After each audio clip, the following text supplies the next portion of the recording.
Սիրելի հայրենակիցներ, բարև ձեզ։ Աշտարակ կատարած այցելությունների ժամանակ մեզ հարց ուղղվեց,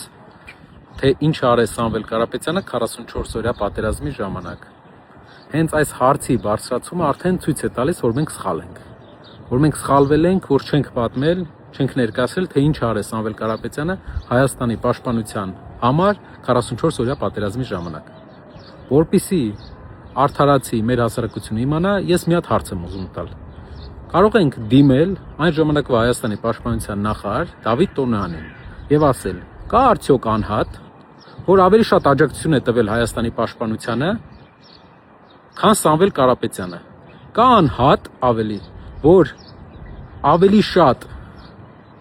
օգնություն է տվել հայկական պաշտպանական համակարգերին եւ Հայաստանի պետությանը 44-օրյա պատերազմի ժամանակ, քան Սամվել Կարապետյանը։ Սա կարևոր է մեր հասարակության համար, որ իմանանք։